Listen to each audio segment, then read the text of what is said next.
Hey everybody, Ben Nelson here, the Everyday Real Estate Investor. Thanks for tuning in to another episode of the podcast. I'm excited because I keep having some awesome people on the podcast. So today I have another amazing guest. I'm excited for him to be on here and share from his experience, share his story, talk a little bit about the market and all those things. So we have Mike Hardy, managing partner for Churchill Mortgage and principal of CYRUS Opportunity Zone Fund. And Mike, just appreciate you being on. Thanks for being here. Thank you, Ben. Pleasure to be here. Look forward to our conversation. Awesome. Well, I almost always start with let's get a little context of who you are and how you got to where you are right now. So give us a little background of your history and what you did before real estate and kind of what led you to real estate.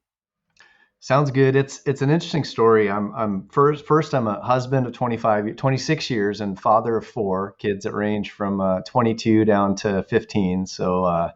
Very much a family man. On the business front, investor side, I was actually a pre-med undergraduate in college and realized that I just not have any desire to go to medical school.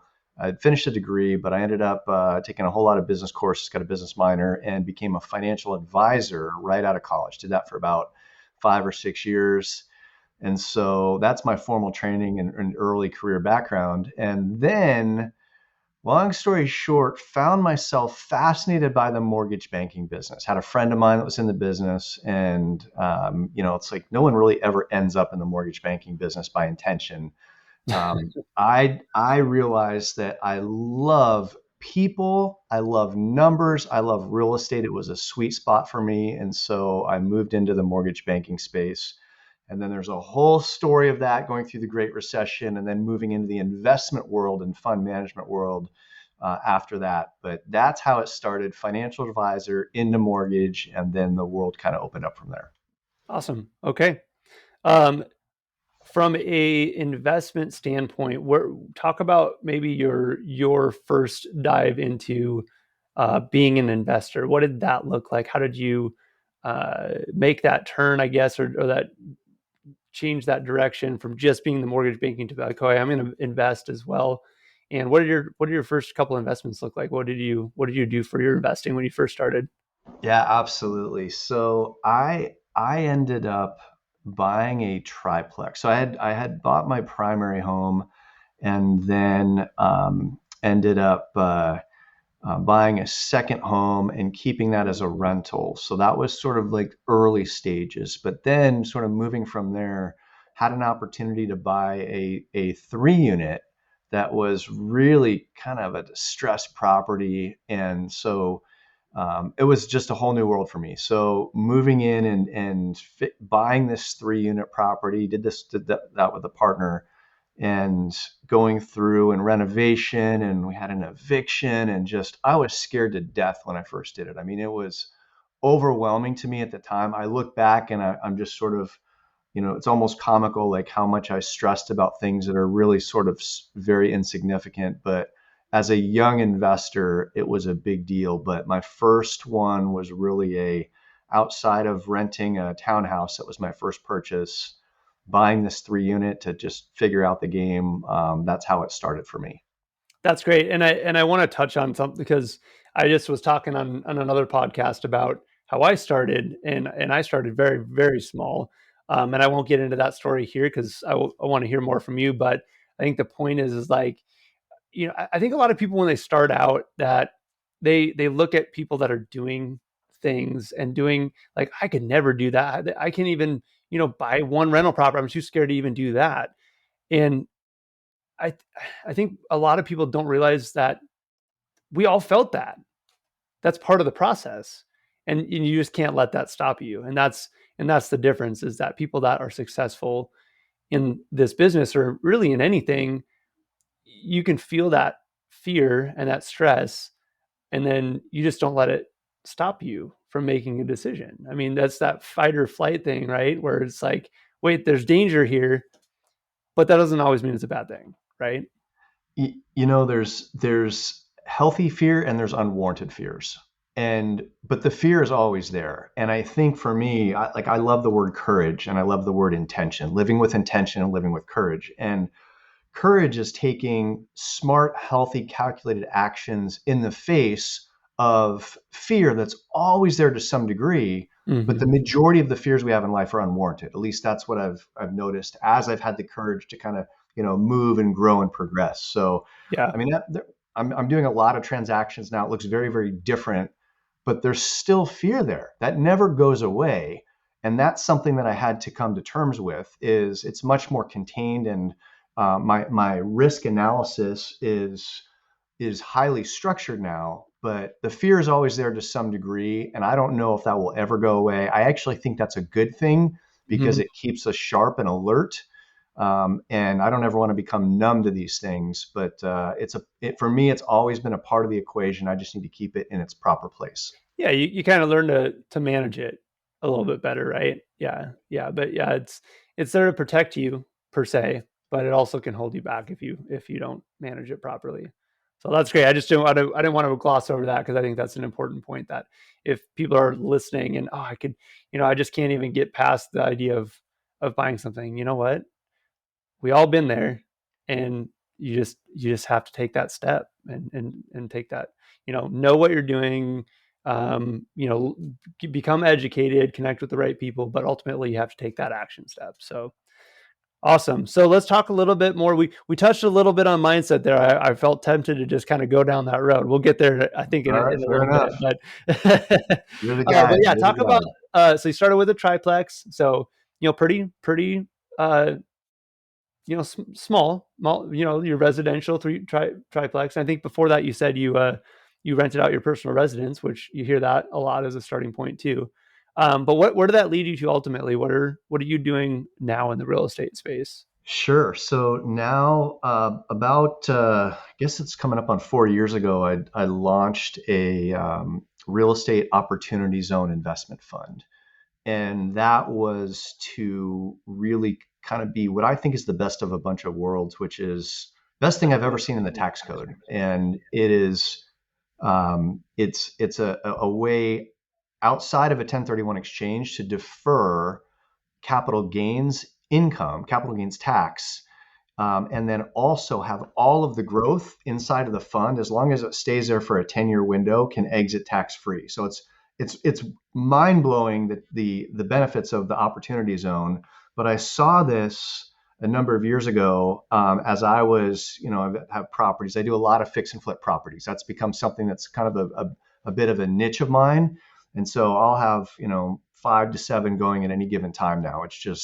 It's again, there's still fear there. Again, it's every time I get into a new one, there's always, I just need to go through and work through the checklist. I have a whole checklist of things that really helps me keep the fear in its proper place. It doesn't change, and there's a lot of interesting market dynamics now, which maybe we can touch on a little bit. Yeah. But yep, I have an investment company, and I'll do a bunch of projects that are outside of the fund, and then we're doing quite a bit inside the fund, as well as developing. The plan is to develop 100 townhomes. We've got 8 that we're working on now, and another, I think it's about 32 that we're in the super early stages on. So a lot of things happening now. Very different world from when I started, but I still feel like the simplest approach is the best approach. So I try to simplify everything that I'm doing just to make sure that it's smart and it fits and it's safe.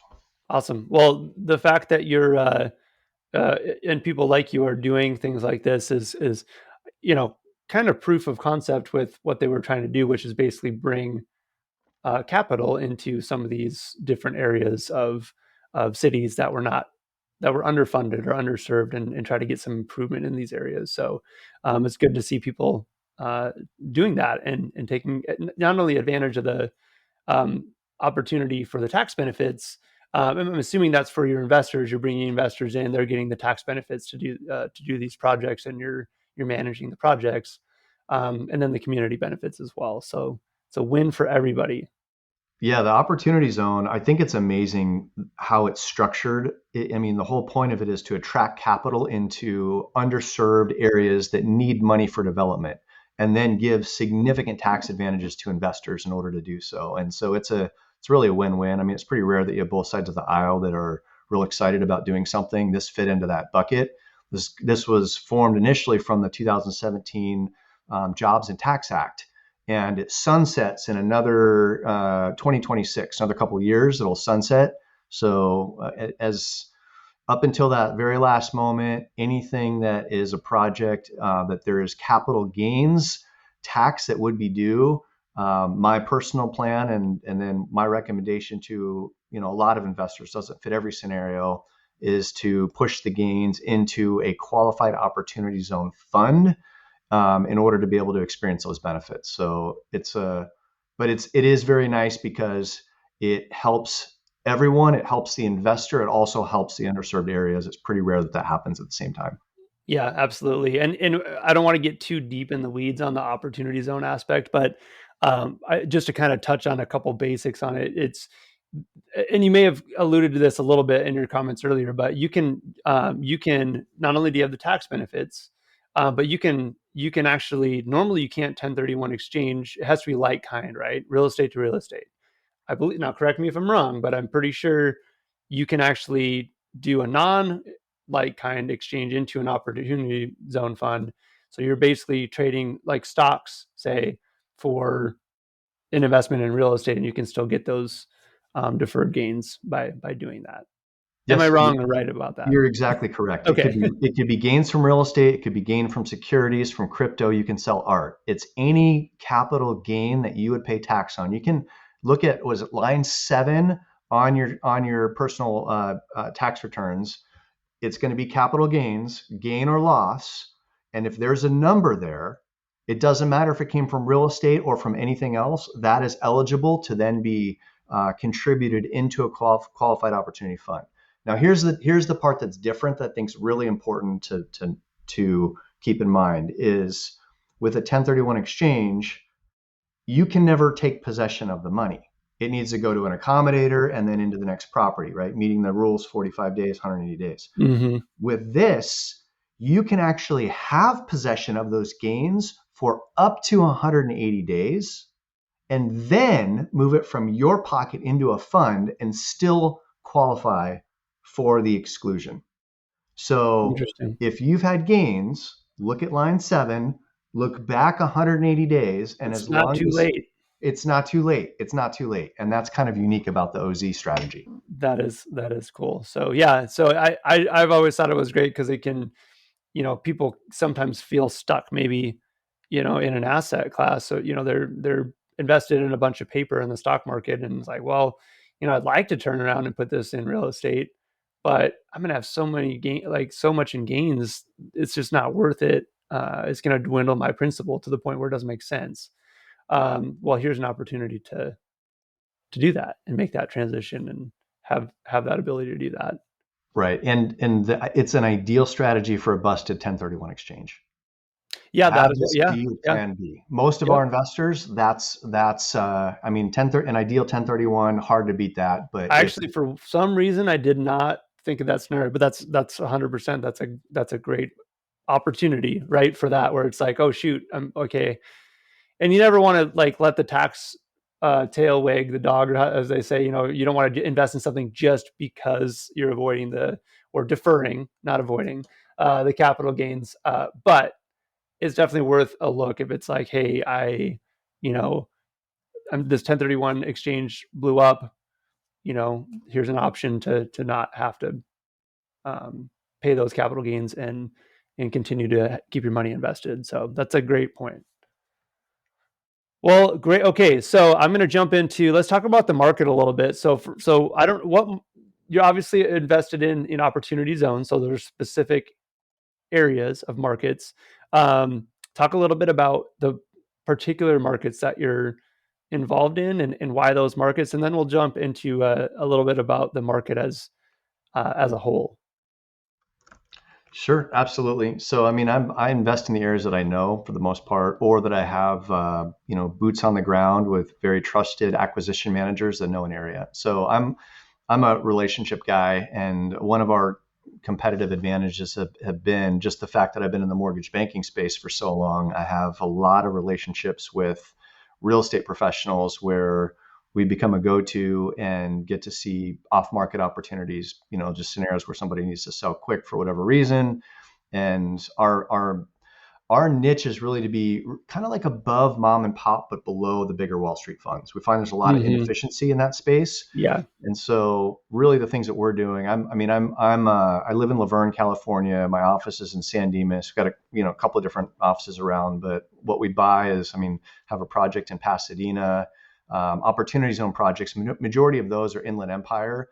The Opportunity Zone as a rule, each state gets to designate what areas are Opportunity Zone areas, and it's supposed to be the kind of like lower 20 or 25% of income areas of each state. So Pasadena happened to be a separate project because we're able to have a little bit of funds that don't need to go into the OZ. There's an allocation that can go outside, but most of it, we have a lot in Fontana. We've got some Reno Valley business, but we have fix and flip projects that are actually kind of all over Southern California, just more based on the relationships that we have and what's brought to us.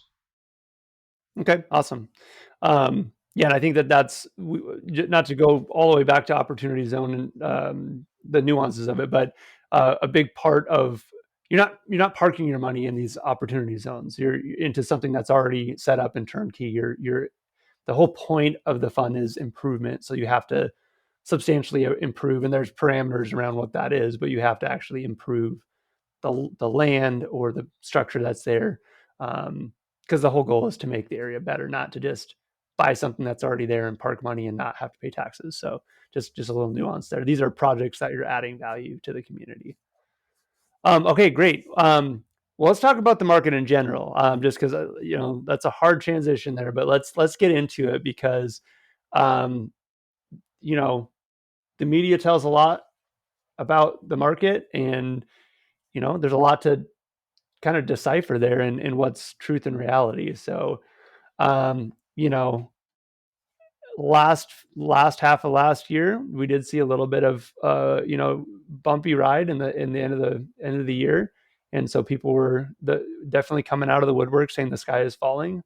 But what do you see in the market going on right now? Interest rates are way higher than they were last year. The economy is different. There's questions there. Um, just lots going on as always in the economy and in the world. But how do you see that affecting the market, and where do you see the market headed? Sure. And so, the term market could mean a few different things to a few different people. So when I look at, and what I'm primarily wanting to have a good gauge on is where are the future values of real estate that I'm investing in going to be in a year and 3 and 5 and 7, 10 years. So when I want to understand where the direction things are going, it's actually very predictable. Most people think it's just super suspect. It isn't. There's a number of supply and demand forces, and by getting a good grip on sort of the key movers of each of those, you can get a pretty good idea where things are going to go. So when I'm looking at things, I'm looking at what is the existing and future supply, what is the existing and current and potentially changes in demand that exist, what is the affordability of a particular area, and then what is the environment for credit? How healthy is current credit, and what is the outlook for credit in the future? And those are Yep. going to influence supply and demand. And so we can get a really good gauge, like a decent plus or minus gauge. One of the things that, to answer your question, I have hundreds of hours of research into this, specifically just for all the purposes we just talked of managing money well, and looking at the similarities and the differences between where we are today and the 2008 market. And one of the things I've noticed is that there's a lot of psychology and fundamentals both drive the markets. Okay. Fundamentals always win over time, right? When math meets opinion, math will win. But sometimes opinions and psychology can sway things or exacerbate things one direction or another. Absolutely. So, Yep. so, but for the market we're in today, one of the things that I don't think most people realize is that there's a population of 330 million, and there is less than 1 million homes for sale. And if you pull the pendings off the market, it's somewhere in like the 400,000 range. So a lot of people say, well, interest rates have gone up so high, no one can afford homes anymore. The part that they're missing is that the population difference between today and the X generation that was the primary buyer during the Great Recession is very different. Like the numbers are staggeringly different. And so the whole point today is that we've got so many more buyers that can still afford, even though a lot of first time buyers can't, that, and there's not enough homes just to be able to match the household formation that's taking place. So we can get into the weeds on that. But again, we're going simply back to the basics of supply and demand. What does it look like today? And what's it going to look like over the next decade? And there is a tailwind of population and buyers and pent up buyer demand, even with interest rates in the sixes and sevens. And I'm telling you, when rates get back into the fives, it's going to shock people, but we're going to see some pretty significant real estate appreciation that I don't think most people are expecting. Yep, and I completely agree with that. I think, you know, I hear a lot because I'm a broker as well as being a investor, and so I hear a lot of buyers talking about, well, I'm just going to wait. I'm going to wait till mortgage rates come down, and what they don't understand is that that's what everybody else is thinking, right? So you wait, prices don't come down because they did a little bit second half last year. They came down pretty good in a couple markets, but they bounced right back in most of those markets the first half of this year. And so, if you're waiting for prices to come down and then you're waiting for interest rates to come down, everybody else that's waiting, to your point, those interest rates get back down to 5% or 5.5% even, and everybody's back at it again and taking advantage of that opportunity. And here we are in bidding wars again, right? It's already competitive, at least here in the Portland market, even with 7% interest rates, because inventory is so low and people still want to buy. And they've kind of come to grips with, where we're at with the interest rate environment. And there's been some tools that have come out in the lending world for dealing with maybe this, you're rolling the dice a little bit, but short term, where we're at with the interest rates, kind of hoping that they come back down and doing buy downs and things like that. But that the demand is there. The demand is there, and it's busy already, and it's competitive already, and it's just going to be even more so when rates do eventually come back down again. Because to your point, where's the supply? Right. And it's we're about 4 million homes, 3 to 4 million homes short of the existing current demand. And then, I actually heard it was closer to 5 now. yeah, and a lot, there's a lot of argument over where it is, but, conservatively 3 million, probably 4. And part of it too is that we're looking at, population of buyers that are continuing to move in. So like if you look at a demographic chart, people primarily buy in their early 30s. And so, maybe they're forecasting, what we're going to be short looking out based on the buyers that are rolling into the market over the next couple of years. But there's a lot of pent up household demand too. And, what do you call it? Like the D's, the diamonds, divorce, death, and diapers, I think are the 4 things. And so there's a wave short of those, like those are the transactions that are happening right now. And then a lot of folks, I'm looking at a study from John Burns right now on the psychology of when people are willing to buy. This isn't even on affordability. This is just on it's like reacclimating to the interest rate environment where it's been in the threes forever. And now all of a sudden things are in the sevens. And so the study was on, at what point are you willing to buy if you or you can't afford it, but it's the psychology of getting past and swallowing a 7 or a 6% interest rate when we've been conditioned to something that's in the threes. And what's fascinating is only 7% of people, the study's a couple months old now, so it might have adjusted a little bit, but only 7% of people are willing to buy if the rate is in the sevens. And then when you get into the sixes, you open up another 8% of the population that says, yeah, I don't care what the rate is, I'll buy 6 or whatever. When you get into the fives, another 21% of the population. And when you get back into the fours, 33% of the population. And this is, again, we're not talking about can I afford it? This is just like, does it feel Psychologically. right? Yes. Yes. Psychology of this. Okay. So Yes. there's pent up demand. And to your point earlier, and we will, because mortgage rates trend with inflation. But when we get back into the fives with mortgage rates, what's that when you go shop? I never Well, that shop. study just showed it. That Yeah, study it's just, like yeah. Black Friday when everyone runs to the the store. But so the point is like that there's a wave of buyers that are going to all hit the market at the same time when we start to get there's a big trigger point at 5.5 as well. So my point to people that can afford to buy responsibly now, and you have a need or you're going to have a need in the next year or so, do it now before everybody else because your price will be better. And then, of course, restructure the debt in a year or two Yep. as that adjusts. Absolutely. Absolutely. Yep.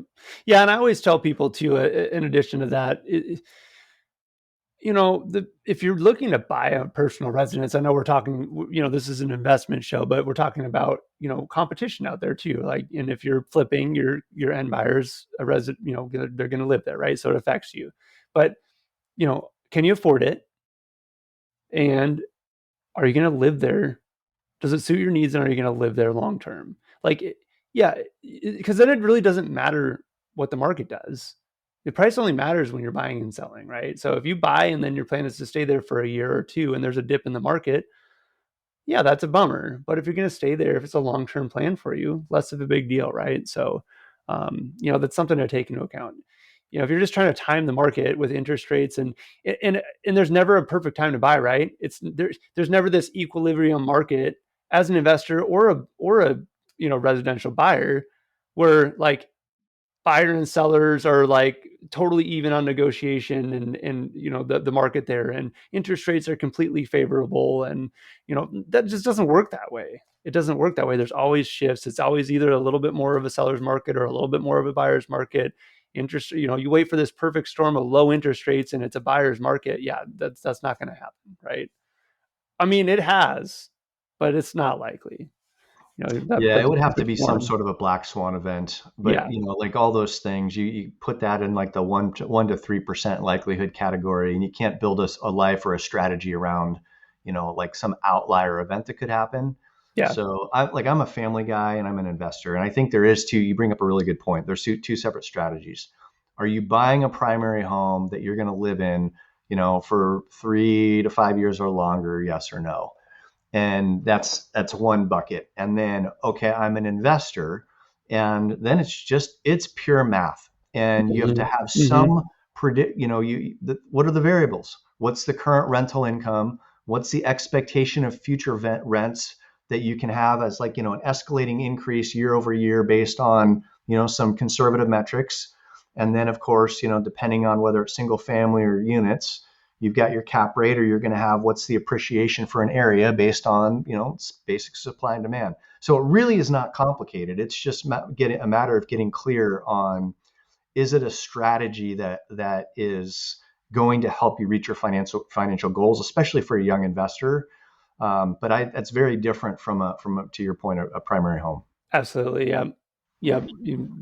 Does it make sense now? And will it make sense in the future when it's either way, really, but especially when you're an investor. So, yeah, I'll touch on one other thing that I wanted, and want to get your take on it real quick on the market too, is I always talk about, especially if you look at headlines and, um, what the media is saying about, and I hesitate to use the word the market because it's not, there's no such thing. It's all local and all of that stuff. But most articles and things like that are talking about the national housing market. So, but they'll throw out numbers like, year over year numbers on sales or on prices. Or I saw one that was, it said something about only, I can't remember what the percent was, like 85% of real estate agents had not sold more than three homes in the first half of the year.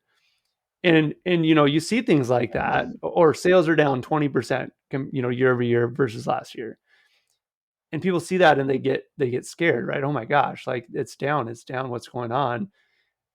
And I always say, what's your point? Like it doesn't mean anything unless you actually know the context of that, right? So okay, so 85% of realtors haven't sold more than three. Is that normal? or is that abnormal, right?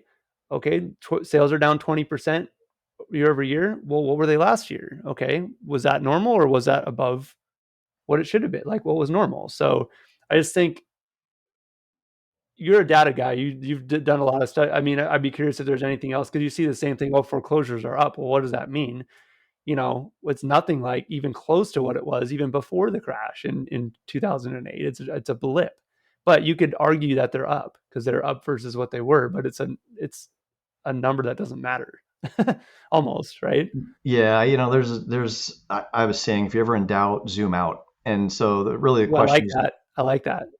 out compared to what? We do these presentations called rates, recession, and real estate, and we actually unpack 2023 versus '08 and look at all the similarities and differences.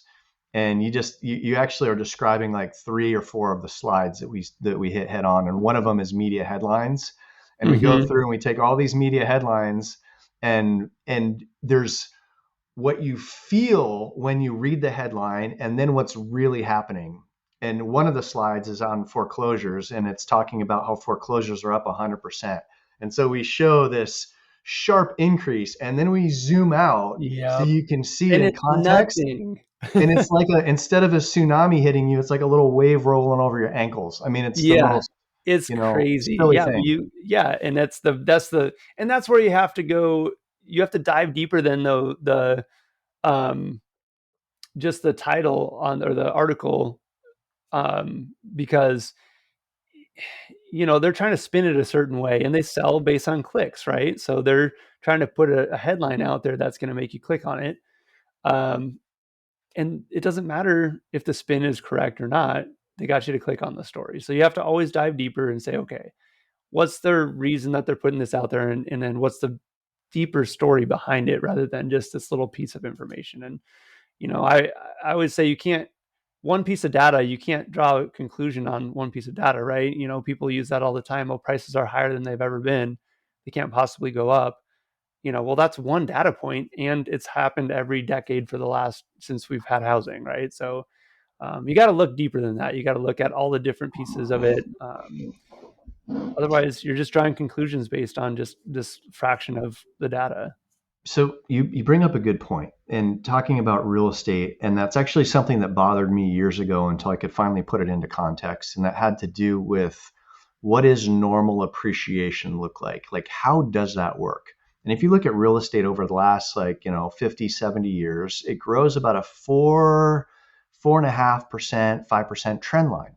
Okay, that's normal growth. It undulates a little above and below that. And so the way I think about it is, let's look at this in 10-year blocks.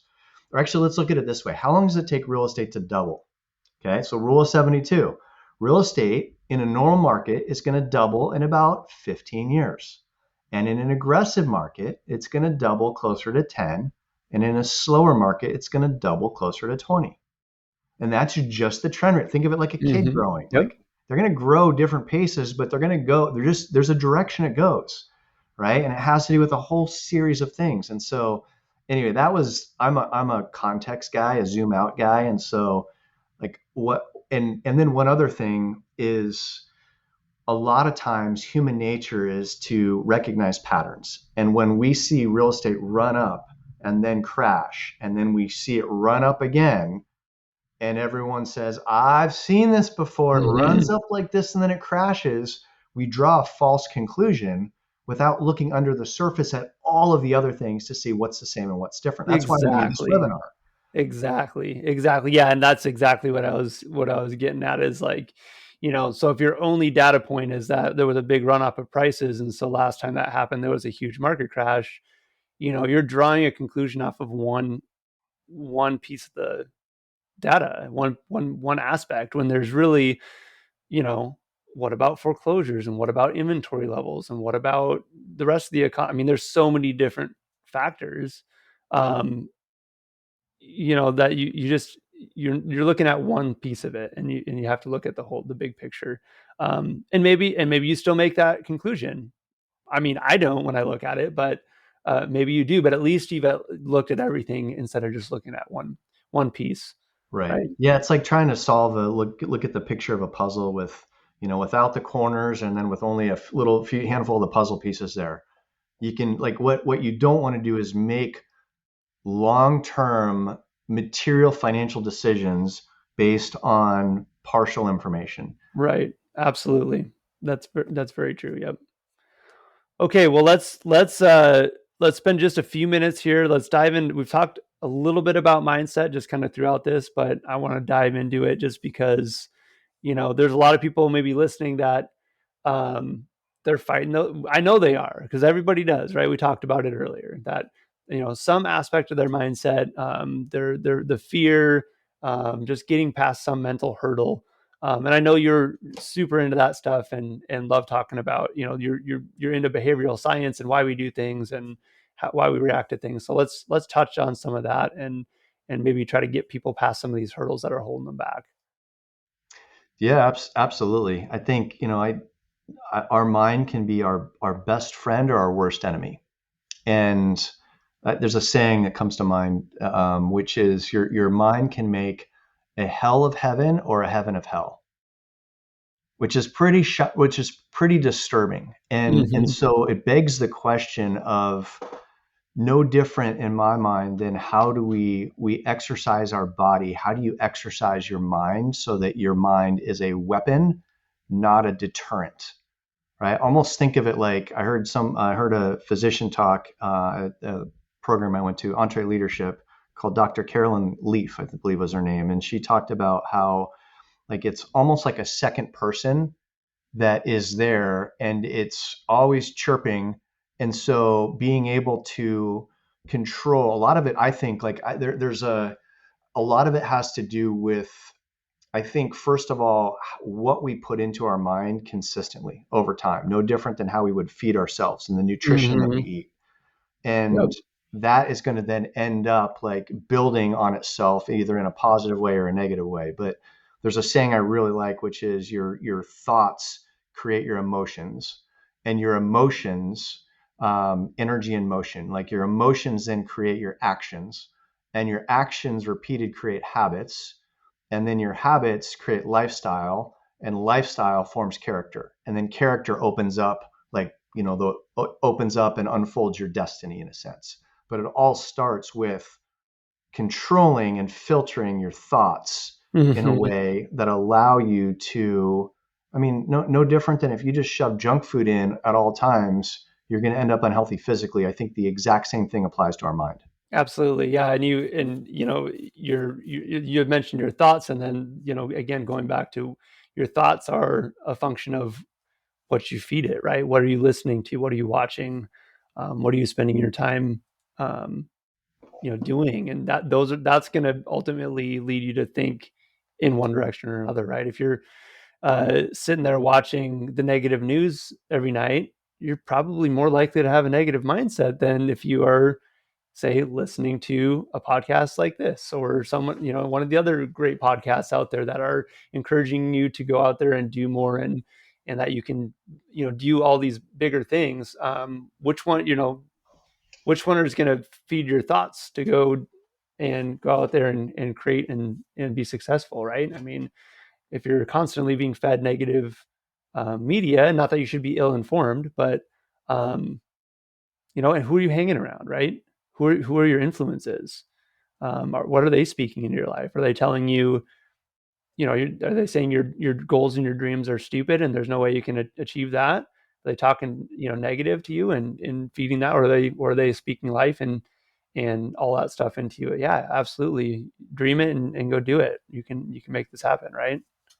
I think a lot of it comes down to, the attitude that we choose to have, and also the environment. Because I always think, like, well, where do your thoughts come from? And it's going to be a byproduct of, and that's why there's that saying, like, you look at who are the 5 people in your life that you spend the majority of your time with, because that's when you pick your friends, you're choosing your future as well. Why? Because you're choosing your thoughts. Mm-hmm. And so there is something to be said for intentional attitude management internally, and then also, to the extent that it's possible, curating and cultivating a healthy environment that is made up of the right people. Like, I always tell my Mm-hmm. daughter, for example, my daughter goes to University of Oregon. In fact, we just bought a property up in Eugene, right by the university. whole separate story to that, maybe another time. But I tell my daughter, it's like, when choose healthy friends, because that will over time form your thoughts.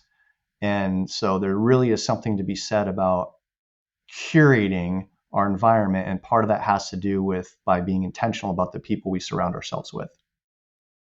Yep. Yep. Very true.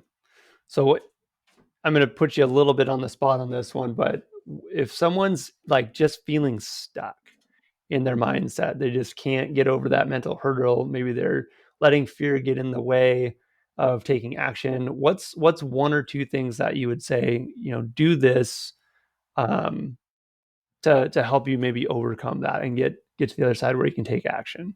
Oh, so that's a really good question, and I don't mind you putting me on the spot. I'll just sort of speak from the heart here. I think as human beings, we all can get stuck at times, and it's always a question of whether you can climb out of something on your own or whether you need help. So the very first question is to be honest with yourself and say, do I need help in some fashion? And help could be in the form of a coach, could be in the form of a counselor, could be in the form of a friend. But like the way I think about it, our mind, like we get these neurological pathways that are kind of like ruts. Think of it like, these like a rut in the mud. But Mm-hmm. think of it, it gets super deep. California, we have those water channels, and some of them you can climb out of them because they're sloped on the side. Some of them they're just walls and they get really deep. And so what do you need to get out of a rut? Sometimes you actually need somebody to reach their hand down and you reach out and then they help pull you out, which requires asking for help. Yeah. So Yeah. it's a complicated question because sometimes you can get out on your own, but other times, you know what? You gotta raise your hand and ask for help.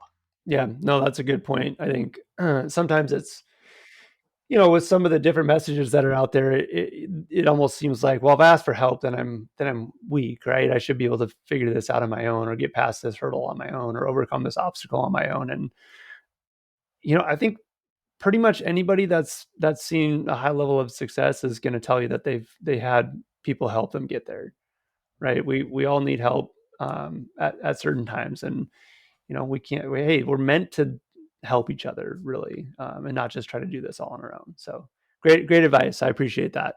Well, I appreciate you being on the show, Mike. And so if people wanted to reach out to you, either to maybe just connect with you or chat about some of these, some of the mindset things, which I know you love sharing, or I know you're probably always looking for investors in the projects that you're doing in the fund.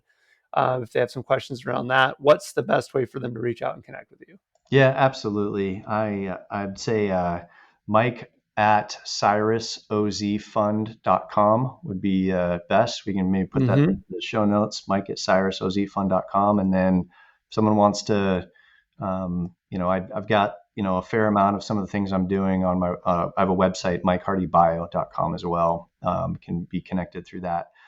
But yeah, I am when I meet somebody, I never really know, like Ben, if I'm supposed to help them or if they're supposed to help me or sometimes both, and I'm okay Mm. with whichever direction it goes. So I think that's one of the beauty of the adventure of life is that sometimes you don't know what the adventure is going to look like. And I have a saying I absolutely love, which is one new idea or one new relationship can completely change the trajectory of your life. And so I'm Yep. always on the lookout for who is it that I'm going to meet that maybe I'm supposed to help, or maybe they're going to help change my trajectory. And I think that keeps life kind of fun. Absolutely. Yeah. And I think I want to add to that, if you're out there listening and you're discouraged or something, just you're one connection, you're one relationship away. Just keep going and keep pushing at it. So, well, Mike, thanks for being here. Appreciate it. And appreciate you being on the show. Thanks for being here. Ben, it's been a pleasure. Thank you so much. It's been great to get to talk to you today. Appreciate it. Thanks.